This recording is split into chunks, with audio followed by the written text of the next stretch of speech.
এটা হচ্ছে গিয়ে বিল্লাল স্যারের মিডের পরের যে তিনটা টপিক পড়াইছে তার মধ্যে একটা আর কি। তো আমি মূলত এই ক্লাসে মিডের পর যে তিনটা টপিক পড়াইছে তার মধ্যে দুইটা কভার করার চেষ্টা করবো আর কি।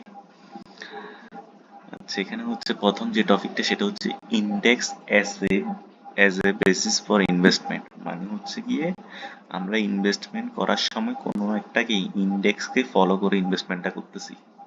তাহলে এক প্রকার বলা যায় এটা হচ্ছে কি প্যাসিভলি প্যাসিভলি ম্যানেজ করা ইনভেস্টমেন্ট আর কি। এই যে যখন প্যাসিভলি ম্যানেজ করা হয় কোনো পোর্টফোলিও তখন সেটাকে বলা হয় ইন্ডেক্স বেসড পোর্টফোলিও ম্যানেজমেন্ট।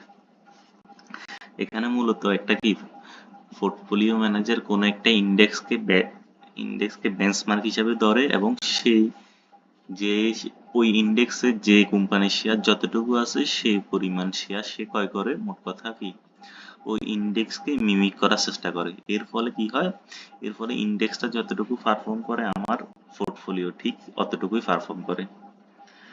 আচ্ছা, সাধারণত মার্কেট ইফিসিয়েন্ট এবং যখন তখন মূলত এই প্যাসিভলি পোর্টফোলিও ম্যানেজ করা হয়, কারণ হচ্ছে কি তখন মার্কেটে আর কোনো ইমপারফেকশন থাকে না। যখন মার্কেটে ইমপারফেকশন থাকে তখন পোর্টফোলিও ম্যানেজাররা কি করে, ওই মার্কেটটাকে অ্যানালাইজ করে, সিকিউরিটি অ্যানালাইজ করে ওই সিকিউরিটি গুলোর মধ্যে আন্ডার ভ্যালুড গুলা কিনে আর ওভার ভ্যালুড গুলা বিক্রি করে দেয় বা শর্ট সেল করে।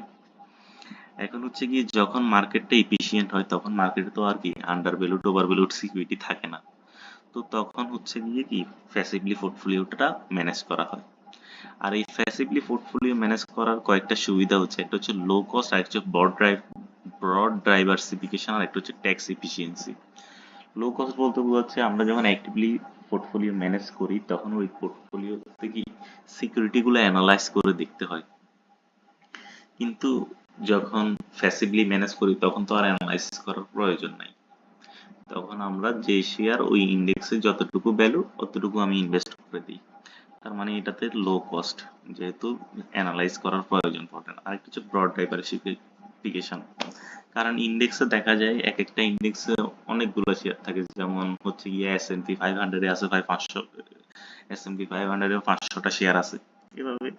তার মানে আমি যখন এই ওই ইন্ডেক্সটাকে ফলো করতেছি আমিও আমার ইনভেস্টমেন্টটা কি 500 শেয়ারে বিভক্ত করতেছি, পোর্টফোলিওটাতে 500টা শেয়ার থাকবে। আর ট্যাক্স এফিসিয়েন্সি, অনেক সময় দেখা যায় যে কি এই ইন্ডেক্স বেসড পোর্টফোলিও গুলোতে মানে কি ট্যাক্স এফিসিয়েন্ট হয়।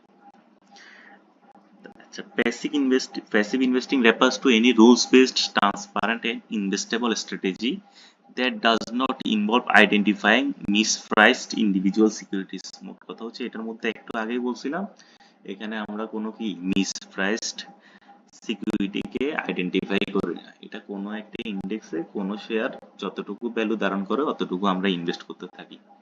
তবে এটার মধ্যে কি আছে, কিছু রুলস বেসড আছে, ট্রান্সপারেন্ট আছে এবং ইনভেস্টেবল স্ট্র্যাটেজি আছে। এগুলো আসলে কি একটু পরে দেখতেছি এই জিনিসগুলো আসলে কি।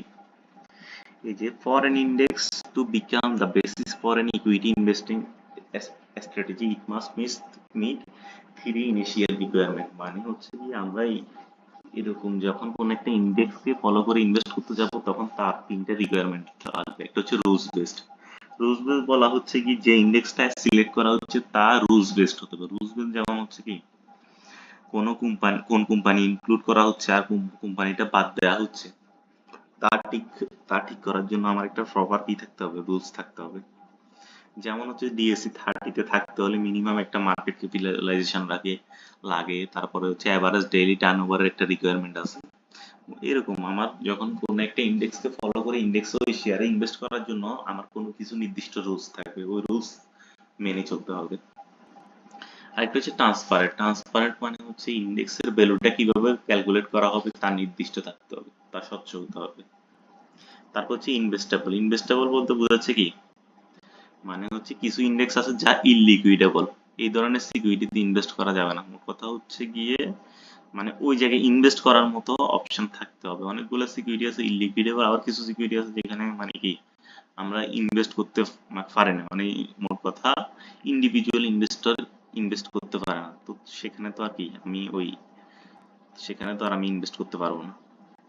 এখন হচ্ছে ফ্যাক্টর বেসড স্ট্র্যাটেজি, এই যে আমরা যে প্যাসিভলি পোর্টফোলিও গুলো ম্যানেজ করি, সেখানে এই ম্যানেজমেন্ট গুলা ফ্যাক্টর বেসডে অনেকগুলা মানে অনেক ধরনের হইতে পারে। তো আমাদের দেশে ফ্যাক্টরের ভিত্তিতে কোনো আসলে ইন্ডেক্স নেই।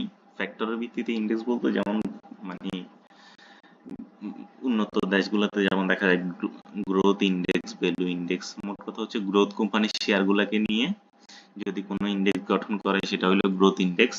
ভ্যালু কোম্পানি গুলাকে নিয়ে এগুলো ভ্যালু ইন্ডেক্স। কিন্তু আমাদের দেশে আসলে ওইরকম কোনো সিকিউরিটি দেখা যায় না। আচ্ছা, এগুলো দেখি কি কি? প্রথম হলো গ্রোথ।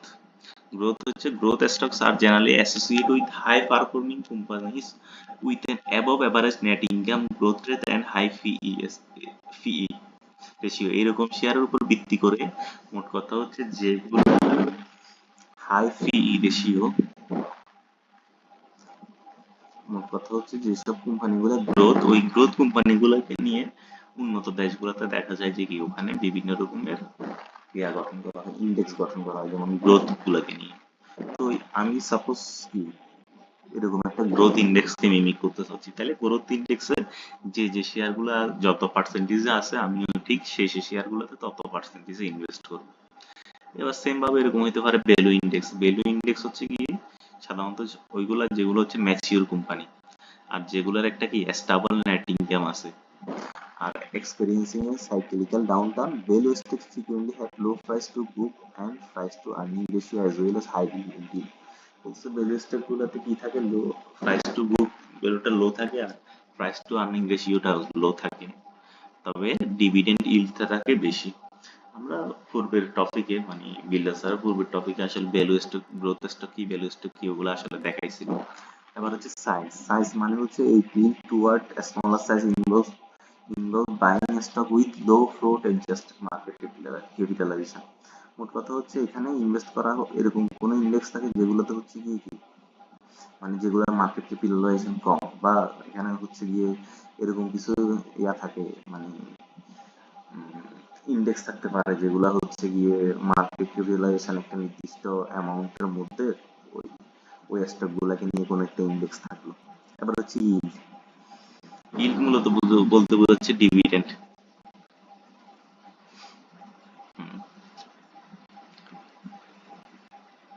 বলতেছে যেগুলো হাই ডিভিডেন্ড ইল্ড সেগুলো হচ্ছে কি করে, হাই ডিভিডেন্ড প্রোভাইড করে যখন যদিও এনভায়রনমেন্টে লো ইন্টারেস্ট রেট আছে, মানে মোট কথা মার্কেটে লো ইন্টারেস্ট রেট আছে। তো ইলকে বেস করেও কি করা হইতে পারে, কোন ইন্ডেক্স গঠন করা হইতে পারে। যেমন এরকম ইন্ডেক্স গঠন করলো যে ইন্ডেক্সের শেয়ার গুলা হচ্ছে গিয়ে সবগুলা কি ইলটা বেশি দেয়। তো কোনো একজন যে ফ্যাসিলিটি ম্যানেজ করতেছে সে ইলকে ফলো করে ইনভেস্ট করতে চাইলে সে এমন জায়গায় ইনভেস্ট করলো ওই ইলকে, ওই ইল্ডে যে যে শেয়ার আছে সে সে শেয়ারে ইনভেস্ট করলো এবং যে যে পার্সেন্টেজ আছে সে সে পার্সেন্টেজে করলো। তারপর হচ্ছে প্রাইস মোমেন্টাম বা মোমেন্টাম। প্রাইস মোমেন্টাম মূলত কি করে, attempt to capture further return from a stock that had experienced an above average increase in price during the prior period। মোট কথা যারা আগে above average মার্কেট রিটার্ন দিয়েছে, তো মোট কথা তাদের থেকে কোনো রিটার্ন জেনারেট করা। বা মার্কেটে এরকম হয়, মার্কেটে মূলত হচ্ছে যারা আগে অ্যাবভ এভারেজ মার্কেট রিটার্ন দিয়েছে তারা মূলত কি করে বিলো এভারেজ রিটার্ন প্রোভাইড করতে পারে, বা যারা বিলো এভারেজ দিচ্ছে ভবিষ্যতে গিয়ে অ্যাবভ এভারেজ রিটার্ন প্রোভাইড করতে পারে। মোট কথা হচ্ছে যে কোনো একটাকে ভিত্তি ধরে কোনো একটা ইন্ডেক্স আছে, এখন আমিও আমার ইনভেস্টমেন্টটা কি ওই ইন্ডেক্স অনুযায়ী করতেছি। আবার হচ্ছে কোয়ালিটি। কোয়ালিটি বলতে বোঝাচ্ছে কি, যেমন হাই কোয়ালিটি কি ধরনের, কি হাই কোয়ালিটি ডিভিডেন্ড গ্রোথ, বা যাদের কনসিস্টেন্ট আর্নিং আছে, যাদের হাই ক্যাশ ফ্লো আছে, বা যাদের লো ডেট টু ইকুইটি রেশিও আছে। তো এরকম ভিত্তিতেও কি বিভিন্ন রকমের কি ইন্ডেক্স থাকতে পারে, ওই ইন্ডেক্স অনুযায়ী যদি আমি ইনভেস্ট করি তাহলে সেটা হচ্ছে কোয়ালিটি বেসড।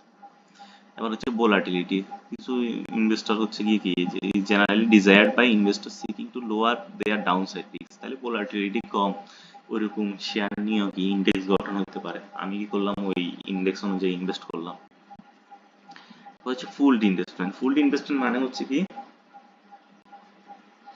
এই যে এটা হচ্ছে most convenient approach for the average investor because they are easy to purchase, hold and sells. This covers conventional open in mutual fund and exchange traded fund.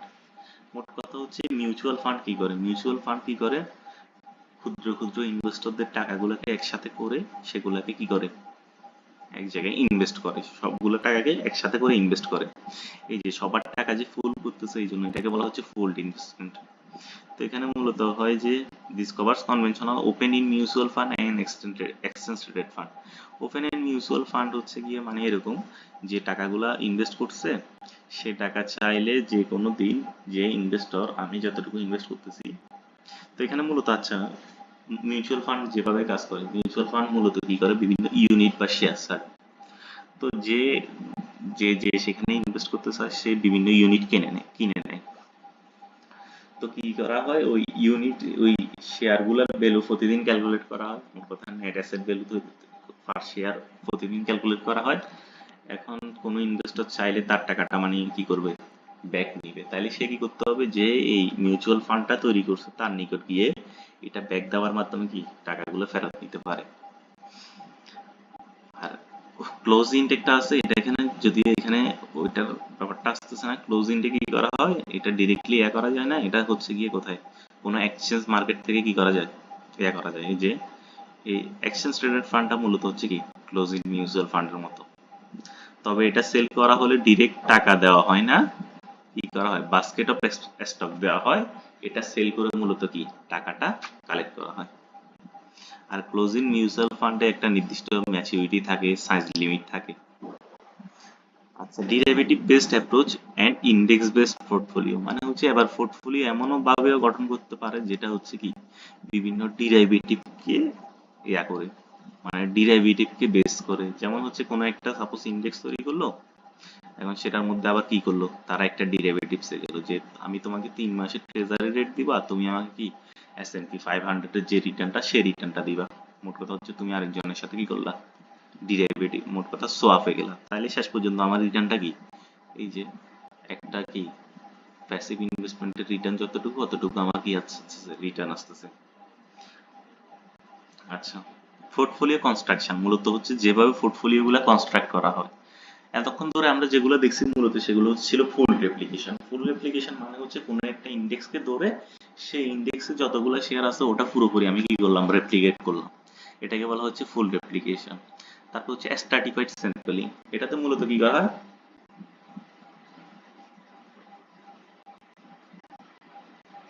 এই যে ফান্ড ম্যানেজমেন্ট কোম্পানি হয়তো ছোট বড় ইন্ডেক্সে স্টকের পরিমাণ অনেক বেশি, মোট কথা ছোট ইন্ডেক্স গুলোতে কি স্টকের পরিমাণ অনেক বেশি, তখন সব শেয়ার ইন্ডেক্স করা আমার জন্য কি কস্টলি হয়ে যায়, আবার সাধ্যের বাইরে থাকে। তখন ফান্ড ম্যানেজার কি করে, স্ট্র্যাটিফাইড স্যাম্পলিং করে কোনো কিছুর ভিত্তিতে, ওই স্যাম্পলিং অনুযায়ী কি করে ওই জায়গায় ইনভেস্ট করে, যেমন ইন্ডাস্ট্রির ভিত্তিতে স্যাম্পলিং করতে পারে। এরপর হচ্ছে অপটিমাইজেশন। অপটিমাইজেশন মানে হচ্ছে কি,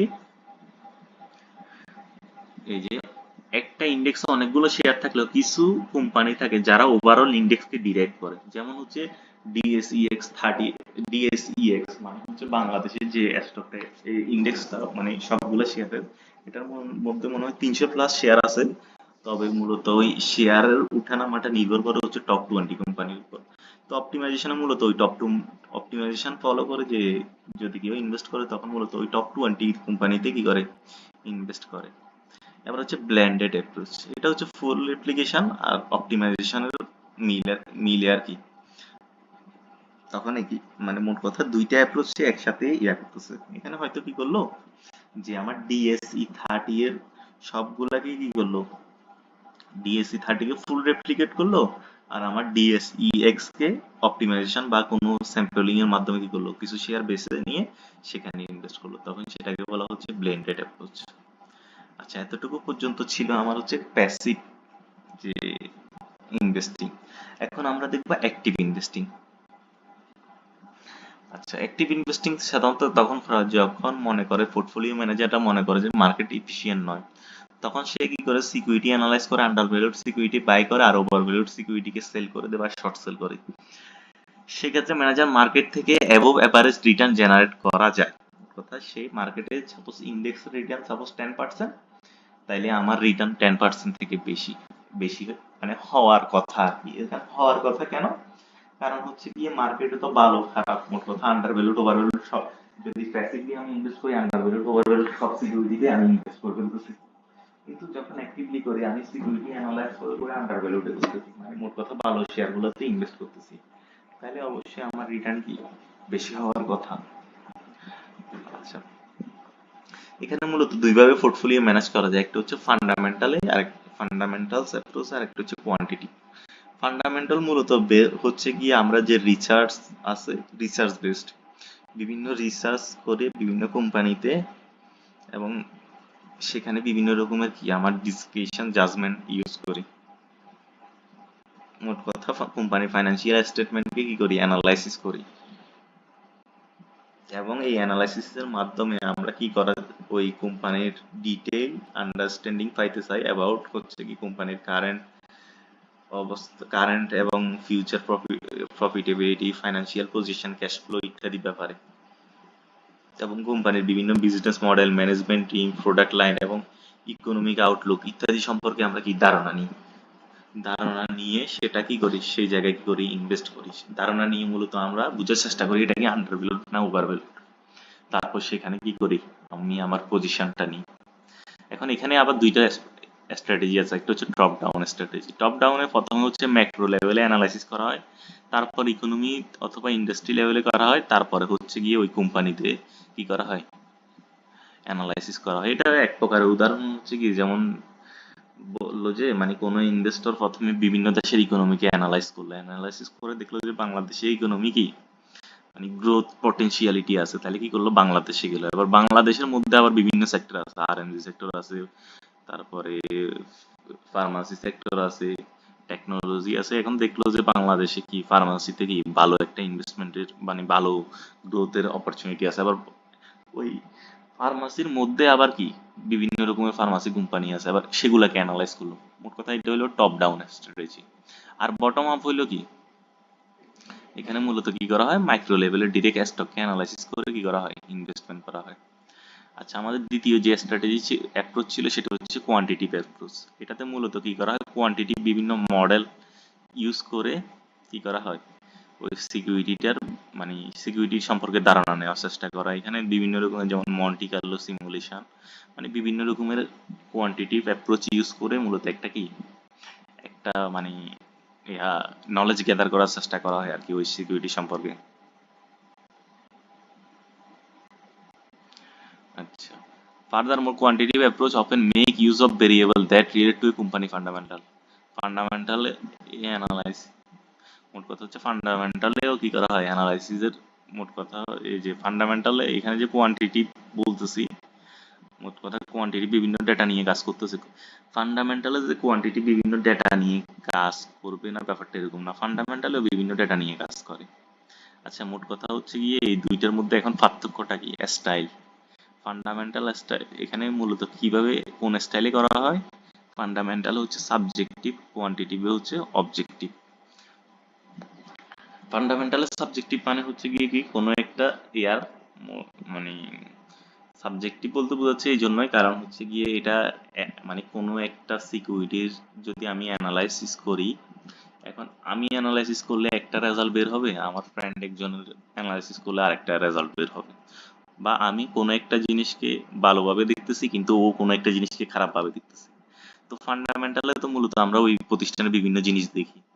তো এখানে এক একজনের জন্য এক এক রকম, কিন্তু কোয়ান্টিটিভ অ্যাপ্রোচ, সাপোজ আমি মন্টি কার্লো সিমুলেশন করব, এখন ও করলেও যেটা বের হবে আমি করলেও কি সেম জিনিসই বের হবে, এই জন্য এটাকে বলা হচ্ছে অবজেক্টিভ। প্রাইমারি রিসোর্সেস এখানে মূলত হিউম্যান স্কিল, এক্সপিরিয়েন্স, জাজমেন্ট এগুলো ইউজ করা হয়। এই যে এগুলো এক একজনের ক্ষেত্রে এক এক রকম হইতে পারে। আর এখানে মূলত কি করা হয়, বিভিন্ন স্ট্যাটিস্টিক্যাল মডেলিং ইউজ করা হয়। ডিসিশন মেকিং প্রসেস এখানে হচ্ছে ডিসক্রিশনারি, মানে হচ্ছে কোনো একজনের জাজমেন্টের উপর, কোনো একজনের চিন্তা ভাবনার উপর ডিপেন্ড করতেছে। কিন্তু এখানে হচ্ছে সিস্টেমেটিক, একটা সিস্টেম মেনটেন করে করা হয়। আর এখানে কি ইনফরমেশন ইউজ করা, এখানে মূলত ওই যে রিসার্চ মানে হচ্ছে বিভিন্ন যে ডেটা কালেক্ট করে, আর এখানে ডেটাগুলো এবং স্ট্যাটিস্টিক্সকে কাজে লাগে কোনো একটা রেজাল্ট পায়, ওটাকেই মূলত কি ওই ইনফরমেশনগুলো ইউজ করে ডিসিশন নেওয়া হয়। অ্যানালাইসিস ফোকাস এখানে মূলত কি করা হয়,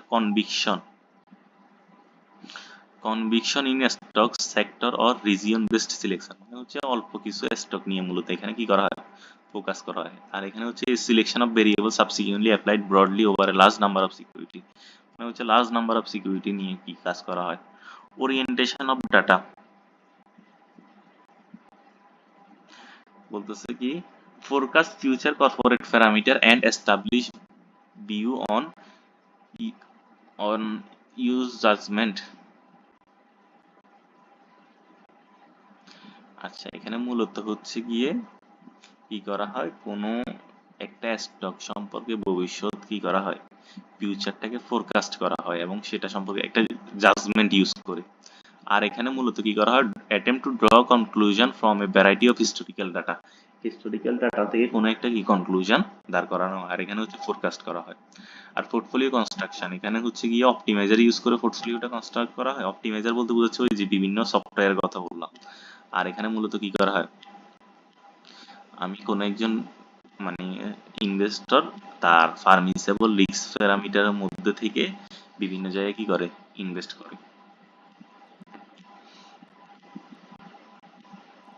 আচ্ছা, বটম আপ স্ট্র্যাটেজি যে বললাম, যে যেগুলাতে মূলত কি করা হয়, অ্যাসেট সিলেকশন করা হয়, কোম্পানি লেভেলে বিভিন্ন অ্যাসেট সিলেকশন করা হয়, তারপর তার প্রফিটেবিলিটি, প্রাইস মোমেন্টাম ইত্যাদি জিনিস দেখে ওই কোম্পানিটাতে কি ইনভেস্ট করা ঠিক হবে কি হবে না, মোট কথা এই জিনিস বের করে, মোট কথা আন্ডার ভ্যালুড নাকি ওভার ভ্যালুড বের করে বাই সেল ডিসিশন নেওয়া হয়। তো এখানে মূলত আবার দুই ধরনের স্ট্র্যাটেজি ফলো করা, একটা হচ্ছে ভ্যালু বেসড অ্যাপ্রোচ আর একটা হচ্ছে relative value, sorry value based approach, আর একটা হইলো গিয়ে হচ্ছে গিয়ে আরেকটা হলো গ্রোথ বেসড অ্যাপ্রোচ। তো ভ্যালু বেসড অ্যাপ্রোচ মানে হচ্ছে এখানে ইন্ডাস্ট্রি অ্যাভারেজ থেকে কম আছে এমন কোম্পানিতে ইনভেস্ট করা হয়, মোট কথা যেসব কোম্পানি কি মানে ভবিষ্যতে ভ্যালু বেশি হওয়ার সম্ভাবনা বেশি। আচ্ছা, এই ভ্যালু বেসড অ্যাপ্রোচের মধ্যে আবার অনেকগুলো আছে, একটা হচ্ছে রিলেটিভ ভ্যালু। রিলেটিভ ভ্যালু বলতে বোঝাচ্ছে কি, মানে অন্য কোনোটার সাথে তুলনা করে যদি এটার ভ্যালুটা আসলে কম হয়, যেমন ইন্ডাস্ট্রি ফি রেশিও হচ্ছে 18.2, এখন যে কোম্পানি ইন্ডাস্ট্রি এভারেজ থেকে কম, আমি সেগুলোতে কি করলাম, ইনভেস্ট করলাম। তো আমার এক্সপেকটেশন যে ভবিষ্যতে কি আমার এই কোম্পানির ফিও কি ইন্ডাস্ট্রি এভারেজ চলে যাবে। আর একটা হচ্ছে কন্ট্রারিয়ান ইনভেস্টিং। কন্ট্রারিয়ান ইনভেস্টিং এর মানে হচ্ছে গিয়ে যখন মার্কেটে সবাই একদিকে যায় আমি অন্য দিকে গিয়ে ইনভেস্ট করলাম।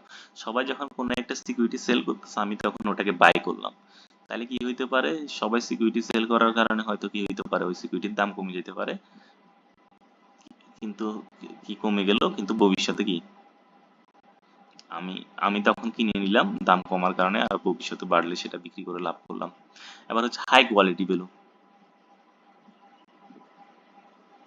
যে হাই কোয়ালিটি ভ্যালু বলতে বোঝাচ্ছে কোম্পানির অনেকগুলো বিষয় দেখে, যেমন হচ্ছে গিয়ে মধ্যে এই যে ভ্যালু বেসড কোম্পানি এর মধ্যে অনেক ভালো কোম্পানিতে ইনভেস্ট করা, যেমন হচ্ছে মানে ভ্যালু কোম্পানি তো বের করলাম, ভ্যালু কোম্পানির মধ্যে আবার যে কোম্পানির মানে কোয়ালিটি বেশি ভ্যালুটার, সেগুলোতে ইনভেস্ট করলাম, যেগুলো যেমন আরওই অনেক বেশি বা ম্যানেজমেন্ট ক্যাপাবিলিটি অনেক ভালো বা আর্নিং গ্রোথ দেখে ইনভেস্ট করলাম। এবার হচ্ছে ইনকাম ইনভেস্টিং, এখানে হচ্ছে কি ডিভিডেন্ড ইল্ডের উপর ভিত্তি করে আমি সাপোজ কোথাও ইনভেস্ট করলাম। এবার হচ্ছে ডিপ ভ্যালু ইনভেস্টিং, এখানে হচ্ছে রিলেটিভ ভ্যালু এর মতো, তবে আমরা এখানে যে যে সিকিউরিটি গুলো হচ্ছে আউটলায়ার সেগুলোতে ইনভেস্ট করলাম, যেমন ইন্ডাস্ট্রি এভারেজ পি হচ্ছে 20, আর ম্যাক্সিমাম সিকিউরিটি সাপোজ 16-17 এইদিকে, কিন্তু আমি এমন সিকিউরিটিতে ইনভেস্ট করলাম যেটা ডিপ ভ্যালু বা ফি হচ্ছে 10-এর কম, এটাকে বলা হচ্ছে ডিপ ভ্যালু ইনভেস্টিং। আর একটা হচ্ছে রিস্ট্রাকচারিং এন্ড ডিস্ট্রেসড ইনভেস্টিং, এক্ষেত্রে যেসব কোম্পানির ফাইন্যান্সিয়াল অবস্থা খুব খারাপ তবে খুব ভালো করার অপরচুনিটি আছে, ওই জায়গায় কি করলাম, আমি ইনভেস্ট করে ওটাকে কি করলাম, রিস্ট্রাকচার করলাম। আবার হচ্ছে growth based strategy, growth based investing. Growth based মূলত দুই ধরনের স্ট্র্যাটেজি, টপ ডাউন আর বটম আপ।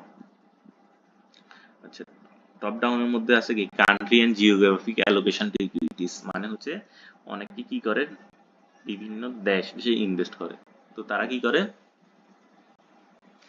বিভিন্ন কান্ট্রি বেসড বা জিওগ্রাফি বেসড ইনভেস্ট করে। এবার হচ্ছে সেক্টর অথবা ইন্ডাস্ট্রি রোটেশন, এই টাইম টু টাইমে বিভিন্ন সেক্টরে ইনভেস্ট করে এবং সেগুলোকে রোটেট করা, যেমন হইলো যেমন ঈদের আগে জুতা কোম্পানিগুলো সেল বেশি হয়ে যায়, তাহলে আমি কি করলাম, ঈদের আগে ওই জায়গায় ইনভেস্ট করলাম। এবার হচ্ছে ভোলাটিলিটি বেসড স্ট্র্যাটেজি, মানে হচ্ছে কি এখানে ভোলাটিলিটির উপর ভিত্তি করে কি কোনো স্ট্র্যাটেজি নেওয়া, যেমন হলো কি কোনো কল অপশন কিনা পুট অপশন ব্যবহার করে কি করা, গেইন করা।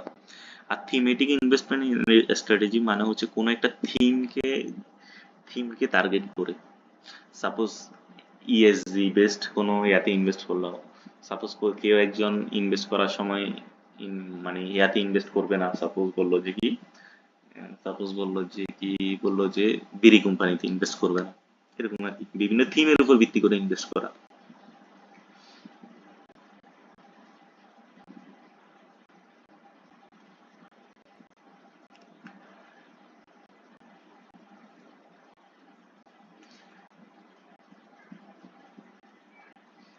আপাতত এতটুকুই থাকুক, পরেরটা আবার আরেকটা ক্লাসে দিব।